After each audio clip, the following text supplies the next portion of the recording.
At the end of your life, what will be your legacy? What will you leave behind for future generations? For the world, join the World Messenger, Isabella Lundberg, each week as she brings you a new distinguished guest from the business, sports, or entertainment world to share their success, their struggles, and their lessons. They will share their insights into current hot topics that affect everyone. Isabella facilitates an intimate, vulnerable environment to find the true value of humanity and real leadership. Are you ready for your legacy? The legacy that matters? Are you excited to learn a little bit more about neuroplasticity and opportunity to look at what global leaders around the world are doing and making things much better for their clients when we look at behavior, when we look at future work, when we look at love of work, and so many things? Hey, it's Isabella Lundberg here at the World Messenger, and I'm inviting you for another episode of Legacy Leader Show. This episode is going to definitely be epic because today's guest is going to shed some light on not only what I just mentioned, our organizational behavior and shifts and changes that we're seeing. They're going to be shaping future work, but so much more. How do you fit in all of that mix, and what can you do? We're going to hear from experts. We're going to hear from great author and someone who is going to be sharing perspective from the global perspective, Dr. Corrie Block. Welcome, Corrie. How are you? Hi, really excited to be here. Thank you so much. And thank you for calling me in your evening, which is, it's my evening and your morning because I'm on the opposite side of the world to you. So that was very helpful. And thank you for joining in and making this happen, because I really am eager to learn not only about Love of Work, your most recent published book, but also obviously everything that is happening in behavioral aspects with organizations that are shaping obviously not only the cultures, but teams and individual contribution, because everybody is right now going through so much shift, and it's nothing better than to hear from subject matter expert in that field. You have so many things accomplished. So to depict and unpack all of that, where do we start first? How about, Corrie, you share, how do you landed yourself in Dubai, and how is everything going on for you there? Sure. Yeah, I've been in Dubai now 12 years. I was 5 years in Yemen before this and 8 years in Estonia in Eastern Europe before that. My career started out at the age of 23. I moved to Estonia and started 5 companies. So I was a serial entrepreneur in my 20s. By the age of 28, I had already exited a couple of those companies, and I was consulting for the World Bank and the Council of Europe. By the age of 35, I had completed 2 masters and a Ph.D., and I was starting more companies, but then moved into Yemen. I was there for a few years, moved to Dubai, started a couple of other companies. I went bankrupt somewhere along that road as well. Also got divorced and got remarried. So I know how to fail forward too.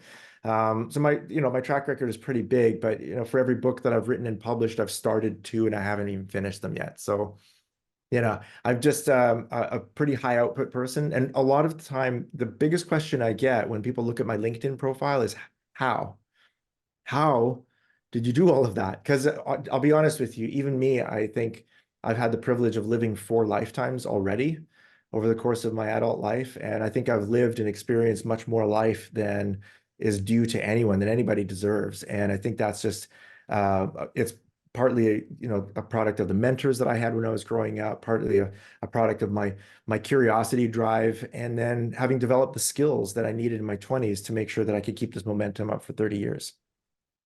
And I think that is amazing, a reflection to look at and self-assess, right? Because a lot of times we're being already preconditioned what is possible. And I love what you just opened the door to, how important it is, obviously, for you to continue to educate yourself and dive in to be able to not only finish your doctorate, but also be able to continue to provide a life coaching and business management for others and support others in that journey. But I'm also curious, obviously, with curiosity that you have in travel and exposure, how all of that contributed where you are today. If you could just say one of these main components were key drivers to get where I'm at today, and where you're helping your clients to arrive as well. Yeah, I think number 1 is curiosity. Number 2 is discipline. I think if those 2 things are in order, and one of them comes naturally to me, I'm just naturally curious about everything. And so every once in a while I collect, I started out in my 20s by just reading books. I would read a book a week, then 2 books a week, and I just devour information. That's how I started my first few companies. That's how I survived my bankruptcy. I just consume a tremendous amount of information. And then eventually I started going to academia. So I would publish journal articles, and then I collected 2 master's degrees and 2 doctorate degrees. Then I did postgraduate studies in finance at Harvard and artificial intelligence at MIT because I was curious about those things. And I followed my curiosity into academic studies. Then I started getting certifications because I got curious about other things. And so this last year, as you mentioned, I'm now a board certified Master Neuroplastician with the Institute of Organizational Neuroscience. And if you're interested in that, you go to npnhub.com. They're really great. So neuroplasticity has been a really big concentration of mine over the last 3 to 5 years in reading. Neuroplasticity, I think, and evolutionary psychology have been the 2 subjects that have really helped me the most in my craft. But since about 8 years ago, I've kind of earned the right to never work again. And so now I only do what's really fun. But my wife tells me I'm not allowed to have a 3rd doctorate degree. I'm not allowed to collect any more doctorate degrees because she's like, listen, you can do it. You can do it for fun. Just don't put it on your LinkedIn. It's starting to look like a little bit silly. And I think she's right, but don't be impressed by that. I don't watch football. I don't collect classic cars. I write journal articles, and every once in a while I get a degree. Or more recently, actually, I write a book. So my curiosity drive has led me to write books now on the things that irritate me the most. And pretty much every book that I've written is a product of my own irritation with the world. I think the world could be a little bit better. I'm irritated by something. And then I go and look. This is the thing, is I go and look for a book to help me solve this problem that I have. And if I can't find it, then I end up writing it. So I now write and publish a book every year.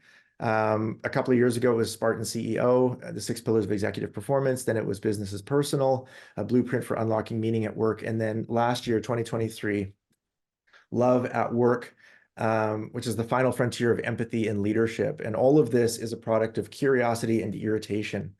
But then in order to get it done, right, it's thousands of hours of reading and writing and actual work, right? And that takes discipline. So having those 2 things, curiosity on the natural side and discipline on the skills side, I think that's probably the big secret to my success. That is brilliant. And thank you so much for sharing that. And I love what you just said, because we have to constantly evolve. And you're a perfect example of that, how an evolution of your growth, maturity, expansion, and emotional capacity really brought you to so many different adventures in addition to curiosity. And in terms of problem solving and solutions that we're seeing plenty, a plethora of those that have to do, obviously, how we are looking at the problem, how we're trying to find solution, and how we're bringing others along. And one of the biggest pain points right now we're seeing, it's happening actually in working environments. So you mentioned a love at work. Do you mind sharing a little bit more about that perspective, please? Yeah, absolutely. Easily, happily. Because the problem, Isabella, is like I just got really irritated when I realized that, okay, I was reading all of these books, right? Over the last few years, I'm reading books by Simon Sinek about empathy and leadership, right? And I'm reading books by Amy Edmondson about psychological safety. And I'm reading books by Stephen Covey about trust in the workplace. I'm reading books about shared belonging. I'm reading books about respect, but I'm not reading any books about the highest form of any of those things, right? The highest form of psychological safety is love. The highest form of trust is love. The highest form of empathy in leadership is love. Love is like a shortcut to all of those benefits. And yet none of my heroes in the leadership space would even touch the subject. They won't touch the word.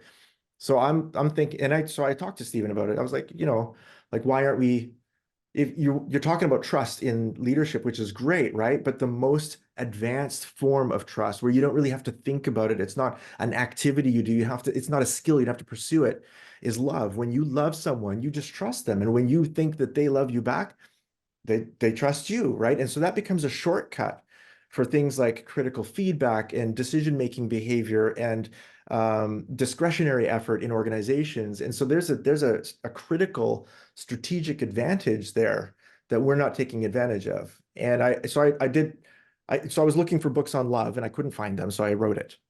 And that's actually what happened. Is I really wished there was a book about the highest form of empathy and leadership, and I couldn't find it. For me, again, it comes back to evolutionary psychology, right? Like we're the product of 1 million years of successful survival and adaptation. Isabella, you exist because the last 10,000 generations of your ancestors they made it work, right? Whatever the world threw at them, feast, flood, famine, war, disease, right? The planet's been trying to kill us for 1,000,000 years, but all of your ancestors survived. They earned you the right to be born. And one of the most incredible, powerful tools they had was the ability to know who it was that they belonged to, who they were going to provide for and protect when they're not looking, who was going to provide for them and protect them when they're not looking. And the shorthand for that is love. Once we have that kind of trigger to know, okay, these are the people I'm going to provide for and protect. These are the people that are going to provide for and protect me. And these are the people who aren't, right? I know who I love and I know who I don't. And that's how our ancestors knew how to share value and share resources with, because resources were scarce and violence was plenty. So that became a shorthand for survival. And that best practice for survival, that's what we kicked out of the office. That's what we decided didn't belong in the boardroom, and it just seems so wrong to me that while we're talking about shared values and belonging and empathy at work, we're not talking about the highest form of any of them. That just doesn't seem right. So I wanted to bring love back into the boardroom. And I know, like, look, you can say, oh, I love these sales figures, or I love what you did for me there, right? Those are the kinds of things that you can say in the office, but nobody's saying, like, I love you, Isabella. Like that seems to cross a line. And what I'm saying is that line was manufactured artificially by bad management consultants, probably in the 1970s and 80s, following the shareholder supremacy movement. Companies like EY and KPMG really needed strategies to dehumanize people. And I just don't, we've tried to dehumanize people to turn them into cogs and great economic machines to get the best productivity, but I don't think that's the best form of productivity, because my understanding of it is that we are psychological machines, not physiological machines independently. And a person, an employee, whatever, they will work hard for a leader that they're afraid of, but they will fight for a leader that they love. And they will sacrifice everything for a leader that they think loves them. And that's what I know about humans performing at their very best. And so you want the best out of your employees, you want the best out of your team, fine. Love is the shortcut to that level of discretionary effort. I'm just smiling inside, and I'm just super excited to hear this. And I can agree with you every aspect you just mentioned, because I remember times when just the holistic approach, people were looking at me, what do you mean holistic? It was a forbidden word to be utilized. And that took a while to get to the point that we can really say it. And then when you also add a component that we're spiritual beings in, Yes, bodies. absolutely. And that also our belief systems, whatever it is, that what we believe, a huge component, how well we're going to do emotionally, mentally, physically, and how well we're going to be equipped to handle difficult, challenging situations in our life. And the last few years tested us exponentially, didn't they? And I'm so glad you addressed that. So bringing love back, because when I did assessment, I found what is the need is the most, where's the largest, biggest deficit of every human being right now today, because that emotional capacity is lacking. Guess what? Was love. But everybody yes. wanted to more love, wanted to feel love, want to be able to love, want to be able to immerse themselves in love, yet we are so deprived for all of those reasons that you just mentioned. So if you don't mind sharing, so now that we're bringing love back, how are we doing that? Please. Okay, so I wanted to run an experiment. So about a year ago, while I was doing the research for the book, I was like, oh, this doesn't seem right. I want to try to bring love back, but I can't just go up to my coaching clients and say, I love you, right? It's too emo, it's too sharp. People, they'll react, right? They'll have, like, we have an allergic reaction to the best thing ever. It's silly. So what I did was I decided to just sign all of my emails, love Corrie. And I did it arbitrarily on a single day, and I made a commitment to myself. I will never sign an email with anything other than love Corrie. That's it. Vendors, clients, my family, my neighbors, the guy collecting payments from the gas company, like all of it. Love Corrie. And I just wanted to see what would happen, right? As a kind of experiment. It's been like a year and nobody seems to mind, right? Nobody's reported me to any HR departments. And I work in like some really rigid companies, right? Like I coach If you know the companies here like ADNOC and Emirates, or maybe some of the global companies I work with, the United Nations, World Bank, Microsoft, and nobody's reporting me for saying love Corrie, right? But what I wanted to do is just kind of insert just a little bit of love.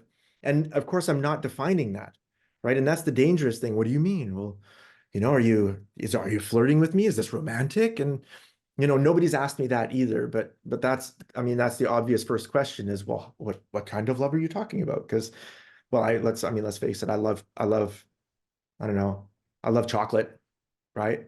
And I love my kids. So, right. And I say love for both of them, but it doesn't mean the same thing, right? So it can mean anything from like a preference for candy to like an undying sacrificial, I'm going to take care of you with all of my resources kind of thing.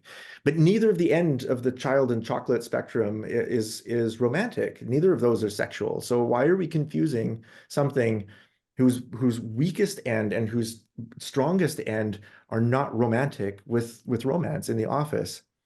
So even though like I don't think sexuality and romance has a place at work per se. I don't think it's completely outside of work either, because, well, let's face it, statistically it's going up, and anytime you put a bunch of apex predators together in mixed gender community and they get along really well and you have shared belonging and shared values and empathy, well, a couple of them are going to fall in love here and there. That's the natural reality. So I don't believe it's completely independent of the office, but that's not what I'm encouraging. What I'm encouraging is the kind of love that says, I've got your back when you're not looking, okay? And I'm going to be honest with you when you don't want to hear it. It's really interesting in the study that I did, because the kind of critical feedback that executives and senior managers really need cannot be delivered by anyone other than someone that loves them. Right? There's tons of examples of this. You'll get executives who are like really kind of reserved, or or they make a mistake, right? And then somebody who's like their work spouse will come into the office and say, "Come on, Jerry, you're being a jerk. Stop that. You're making things worse for all of us. I love you, and I love you. You need to turn this around," right? And so they can give really direct, sharp, kind of 360 feedback that changes direction really quickly, and you react to that feedback and you trust it because that person loves you. And you'll only react to it and trust it if you know that person loves you, and you'll only know that person loves you if you're open to the possibility of somebody at work loving you. And the reality is that it's doubled in the last maybe 2 to 3 years. The number of people at work in Western Europe and the US specifically that have what they would call a work spouse has doubled in the last like 3 years. And it's not mixed gender. It's not like boys and girls and boys, right? It's boys, girls, girls. It's a work spouse. It's somebody at work that's like your bestie, that you trust and you're loyal to, like you would be to your own spouse, sometimes even more, because you're spending all this time with each other. And so if you have that bestie at work, you might say, "Oh, that's my work spouse." Well, yeah, that's love. That's the same evolutionary psychological shortcut that kept all of your ancestors alive. It's a no-brainer. And you can imagine the kind of efficiency and collaborative gains that organizations benefit from when relationships like that exist. Because then you're not working for the company, right? You're working with your best friend, and this is just the project you're working on together. You don't have to be in love with the company, but if you're in love with your team, like if you love the people that are at the table with you or in the committee with you, yeah, you're going to work harder because their family eats from that basket of resources too. And you want to take care of them as much as you want to take care of yourself. So yeah, I just think I think probably I don't want to bring love into the office as though it's gone. I want to recognize the love that's already there and kind of and amplify it, because statistically speaking, it's there. And the kind of romantic sexual overtone that we're all avoiding by using the word, when I say I love you, Isabella, you have to figure out whether or not I'm hitting on you. That whole thing, the sexual harassment theme, is actually declining over time. And it's super interesting when you look at official sexual harassment complaints in the US, workplace sexual harassment. It was in decline, or is in incline for a while. Then the Me Too movement hit. Then it started to plateau out, and actually it's been in decline. And you would think that it would like go down because of COVID, but that's not true, because online relationships are like 10 times more likely to involve sexual harassment than like face-to-face relationships. But it's been in decline pretty consistently. And so the reality is that as gender diversity is becoming much more prevalent and it's much more of a priority for organizations, and as men and women are working together more closely in the office, we're just not bothered that much by the sexual narrative. It's just not there. And yet more and more of us are calling each other work spouse. So the reality is that love is there, and it's the right kind of love. And that's what I really want to I want to try and highlight. Like, hey, let's shine a light on the best possible interpretation of empathy and leadership. Let's shine a light on the best possible expression of shared values and belonging. Let's start with the best possible outcome and then work from there, rather than, inching our way up from mediocre. Like, I think we do so much better if we start with the best possible outcome and inch down a little bit if we need to. I love what you just shared again, because something has to give, right? Because we're seeing people so fatigued through all these different stressors and everything that's been happening. And on top of it, when you're also not in healthy environment, when it's not good, healthy culture, and as you just said, very scarce type of environment in terms of love, sense of belonging, and trust, which is the main issue for a lot of our people that are having, specifically C-suite executives and executives in general. They have the biggest pressure and roles that they need to fulfill, and they usually are in siloed environments. And how they break from the siloed environments with the rest of C-suite, let alone with their team, and be approachable and accessible and able to truly connect, so that I know who is leading the ship, and do I trust, do I support, do I see this day to day, right? So it's so many things that are bringing that cause and effect dynamic.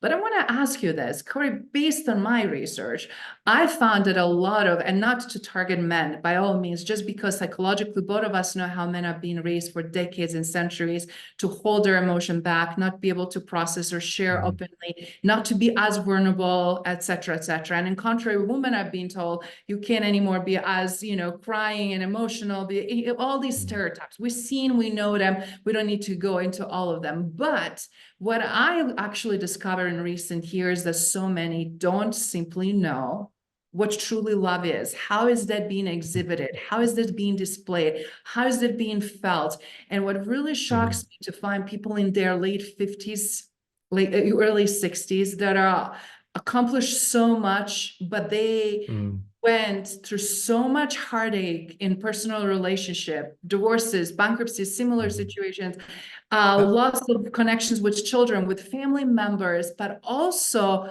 lost their traction where they put the most effort, it's in a business. And on the end, like, Isabella, I don't have nothing else to look forward to it because I feel like I did all of this wrong. Do you mind sharing a little bit of perspective from that side? And also, how would you recommend or suggest, specific for men that are struggling with, to tap into that inner love, self-love, and more about that? Well, this can all be tracked. That's a great question, by the way. First of all, both those are great questions. So first of all, this can all be tracked on a trajectory, right? From the cold management theories of the 70s and 80s that said humans are resources, right? Humans as capital. That was all invented as a response to Milton Friedman's shareholder supremacy movement. And, if we reduce humans to capital, then we can just kick a bunch of them out of the company. We don't have to think about it as, kicking humans out of their economic tribes. We just say we're reducing the labor budget by 15%, Never mind that like 16% of them are going to die as a direct result of that particular decision. But it's like, it's a big deal.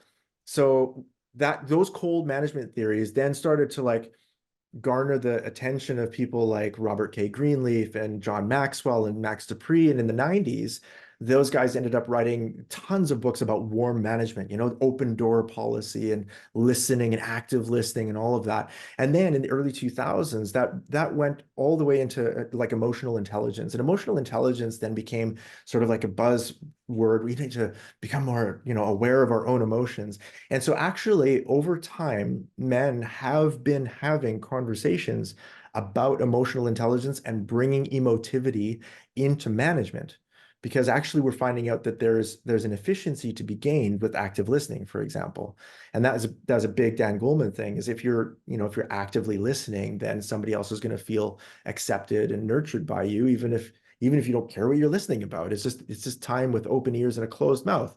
The ingredients are really simple. But then we started to take that a little bit further. And I think probably about 5 to 6 years ago, we started the conversation about men's mental health in organizations specifically, because there's so many of us with just growing complexity and growing overwhelm. And what the words that I hear the most are busy, overwhelmed, and there's just too many things to do, and my task list never gets shorter, and I can never seem to deliver on everything that I promise. And like all of that is impacting on mental health in general. I mean, but men's mental health, as you said specifically, one of the reasons why I think it's more difficult for men to solve is physiological. We have different brain structures than women. You have, from what I understand from a Harvard study I read a few years ago, you have about 1.5 million more connections between the left and right hemispheres of your brain than I do. And I may have more connections within the left and right hemispheres of my brain, but that's not going to help me when I'm dealing with something emotional that I can't process emotionally. You also, as women, you produce and consume a tremendous amount more oxytocin than men do. So you have a significant social advantage when it comes to feeling a sense of belonging and then benefiting from the sense of belonging that you have, and allowing that social stability to stabilize you mentally, which is, why women's conversations are so important, right? And men's conversations are so boring, because we don't have the same ability to produce and consume oxytocin. So that definitely is a huge differentiator that puts women at a significant advantage when we're moving into social structures for decision making, right? Like committees and teams, then women are naturally better. And when we get gender diversity on decision-making bodies like committees and boards of directors, we see the benefit of that. The human side and the mental health side and the impact side of decision-making becomes a lot more warm than it would be if just males were around the table. So the advice that I give to my male coachees, first of all, is recognize that you are not a disembodied bag of competencies, right? We are biopsychosocial creatures. And all of those things need to be cared for. You need to care for the body, you need to care for the mind, and you need to care for your environment or your social structure. And if you're not able to do one of those things really well, it's going to limit how you can perform in the other two, no matter how competent you are. You will burn out. And every single one of my coaching clients that has burned out, and it never ceases to amaze me. They'll call me they'll have a big blowout over the weekend and just like lose a lot of money gambling, or they'll cheat on their wife, or they'll end up in hospital with an anxiety attack or a heart attack, and they'll just completely burn out in the classic sense. And then they'll call me and I'll talk them through their experience, and they'll say, every single one of them, I never saw it coming. I didn't know this was like it's a shock, like it's a surprise, like it's like the frog that sits in the cold water while it's slowly heating and heating and heating, and then suddenly dies. Yes. Right? At some point, they just die. Right? And the frog doesn't see it coming. They don't, and that's because the frog isn't built with the systems that they need to detect the water temperature rising to that place of death. Because, well, let's face it, none of the ancestral frogs jumped into boiling water. That's not a natural environment. Same with us. We're in a mental environment now where the level of complexity that we're dealing with, none of our ancestors prepared us for. That level of responsibility, that level of accountability, the level of communication requirements, the level of expectations that are placed on us, men and women, none of our ancestors gave us tools to handle or even to indicate the upper limit to the amount of complexity that we can have. Right? So we just keep taking it on. We keep taking the temperature in the water. We keep raising the temperature and raising the temperature and raising the temperature. And then we are shocked when we actually die. So that's actually the subject of my book in this year, 2025. It's called Undistractable, and it's how to manage complexity and chaos. Wow. You already, as you said, you're working out every year from one book, and I love the topic of it. And again, tackling another major issue that everybody's facing. And I cannot wait to hear, or actually to have it released and definitely read it. But everything you just mentioned, obviously, is a great insight and great reminder for specifically executive leaders and that are dealing with plethora of issues, right? And more complexities than ever before.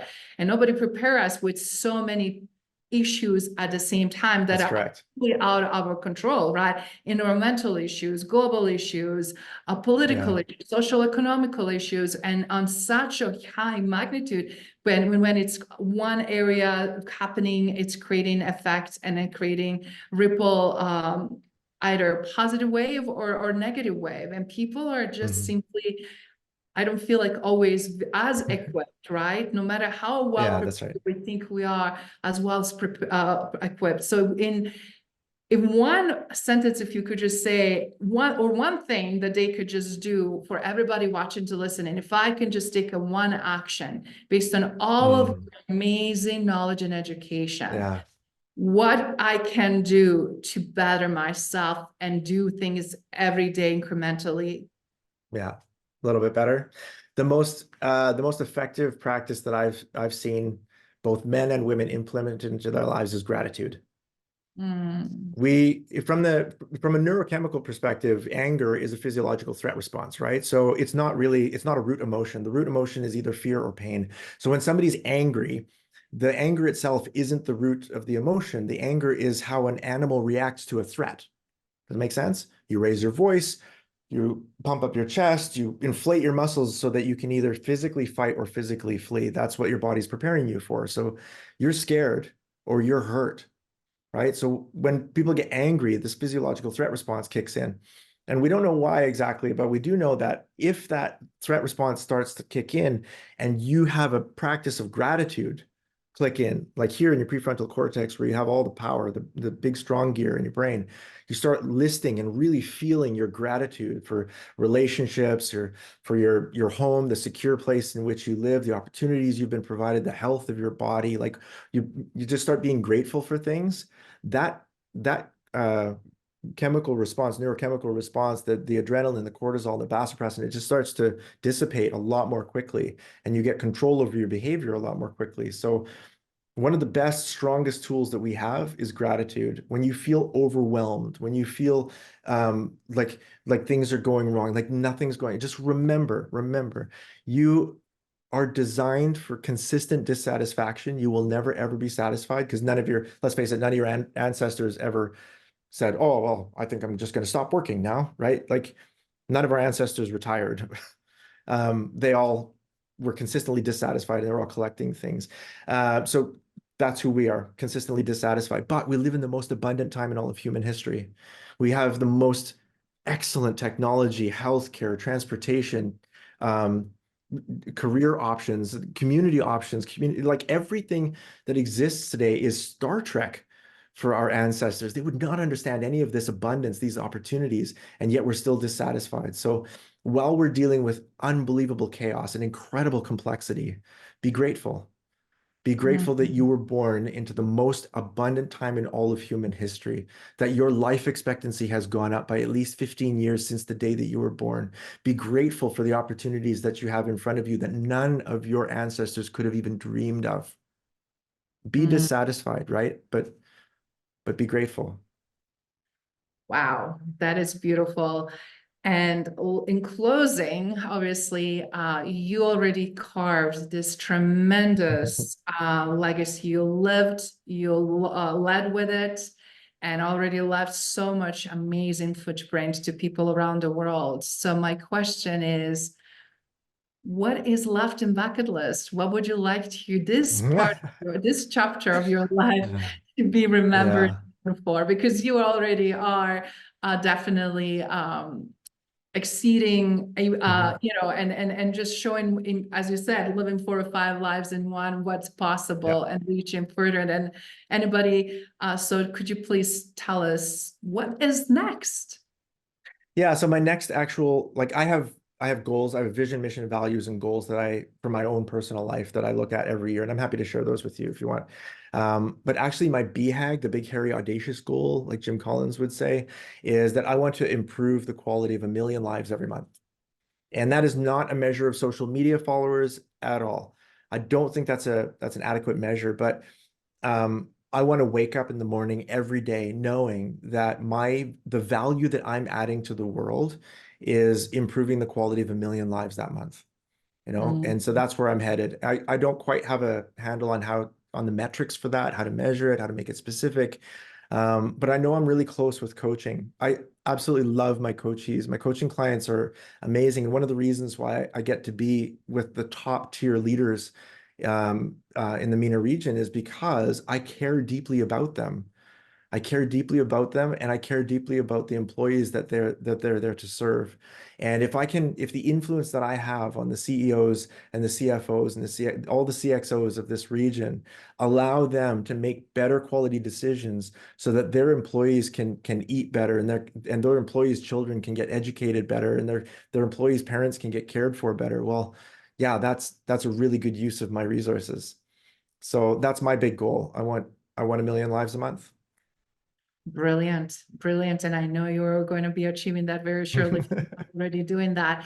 And lastly, where Thank the you. audience can find you. Obviously, this has been so rich and amazing. And I want to make sure that audience can connect with you. Obviously, you have books published in Amazon available, LinkedIn. Yeah. Where would you like audience to go to and get a little bit more flavor of who Corrie Block is? Yeah, look, I'm available on all channels. Go to my website, corrieblock.com. Very easy. Just search for Corrie Block on YouTube. My parents blessed me with the unique spelling of my name. So once you know how it's spelled, it's kind of easy to find. Google me, track me down. I'm not difficult to connect with. My main channel on social media is LinkedIn. You can reach out to me there. But I do encourage you, like I have a leadership academy online if you want to engage with something that if you want to engage with my voice without paying my coaching fees, that's probably the way to go. But yeah, get the books, because the books, I don't make money from these books, by the way. This is my community, it's my art. I communicate this to the world. I make money from coaching, so I don't really need money from the books. But if you buy the book, then you'll have access to the way that I think about the world. And remember, all of my books are written to solve a problem that I had, right? And reading those things, that really is my voice, because I ended up writing the book that I wanted to read every time. And I'm doing that again. I've got another one planned for 2025. I write books that I wish I could have read. Thank you for listening to Legacy Leader Show. If you enjoyed the content and had a positive experience, then please leave us a positive rating. In addition, leave us a positive review whenever you are listening on whatever platform there might be. Make sure your friends and family also know about the benefit and value that we provide and what we have to offer. Cheers.